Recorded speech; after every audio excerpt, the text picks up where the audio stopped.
Hey guys, you're back with Juzzy, and today I am working on my friend's bike, which is a 2019 Rebel 500, and his name is Brucey.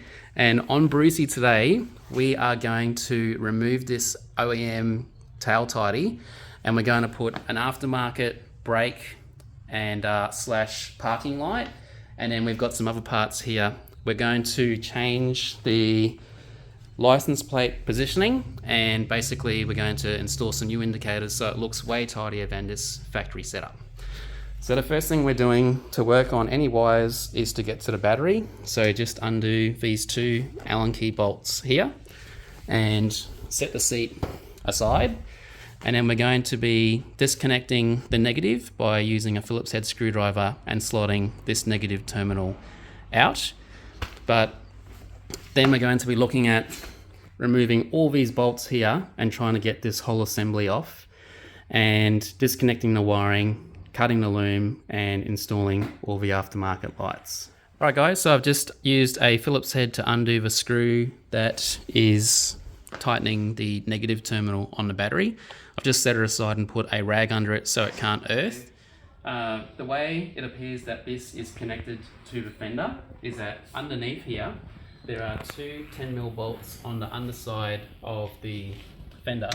So I'm just using a socket to try and work them loose.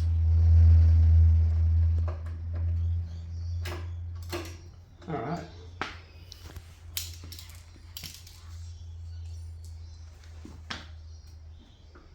Okay, so I've just undone this 5mm Allen key bolt.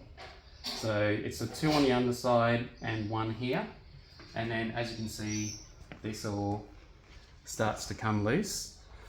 So this wiring harness runs along the inner side of this fender and ends up coming to here, to this plug connector here.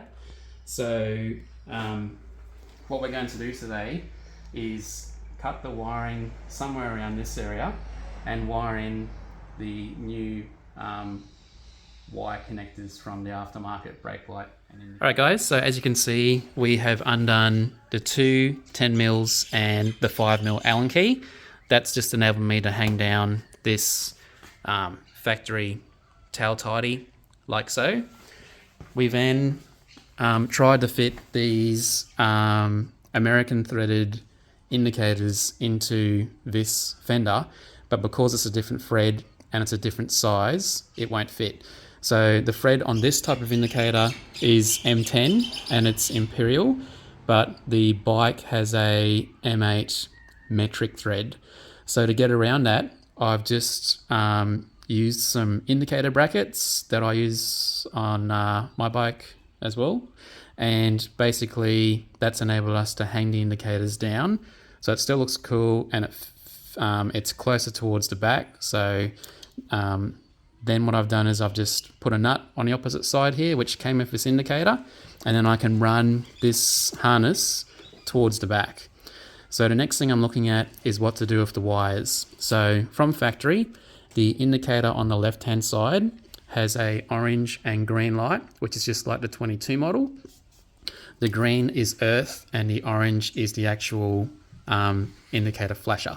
So from your wiring harness for your indicators, black will go to green and yellow will go to orange. If you've got a dual purpose indicator, then what you can do is you can wire up the red to your brake light harness, but because we don't want to do that, we won't be using the red wire. So now I'm going to strip these wires back a bit, and use a solder tube just like that to put it all together, and I'll show you what that looks like once that's done. Alright guys, so I've just done the test mock-up after installing, as I said, left side indicator and right side indicator. So the indicator wires are as follows. On the left hand side you've got green and orange. Green is earth on every set of wiring harness for the Rebel. Yellow is the flasher, and that connects to orange on the left side. On the right side, again, we've got green from the factory harness, which goes to black, which is earth. Then you've got blue for the flasher, which goes to yellow for the flasher to the indicator. Lastly, on the 2019 model, we found that there are only 3 sets of wiring harness rather than 4 on the 21 onwards model. So again, solid green is earth to your brake light, and then blue goes to brown, and red goes to green and yellow. So we've just done a test fit, made sure that the running light, the license plate or tag light, and the brake light is working, and we've tried it with the indicator and the brake light at the same time, and it's all good. So what we're going to do now is just mount it all up and put the solder tubes on, and we'll show you what it looks like completed. Okay guys, so we got it all back together. So essentially we've been able to use the 2 factory bolt holes. This bracket works with this bike, and I'll get the link for you for that in the video description. I've been able to use Nava tie bands to make sure that the wires that come to the indicators are strapped up and out of the way, so the bike suspension can travel up and down and a tire won't foul that wiring. So we've got a neat install here with the plate, all the wires out of the way. We've got the brake light and tag light in there, and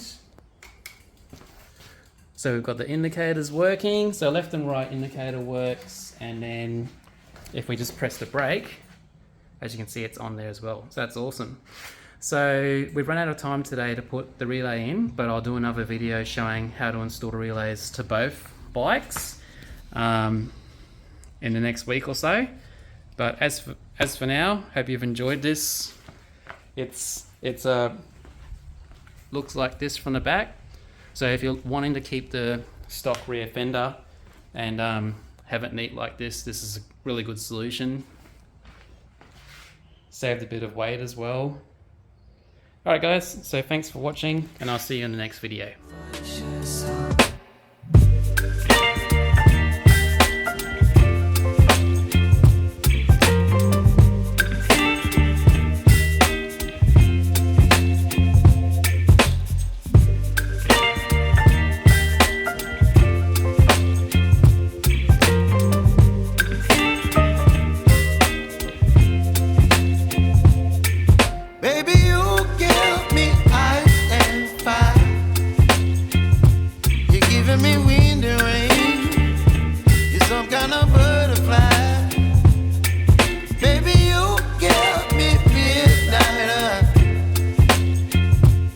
Whip up my appetite.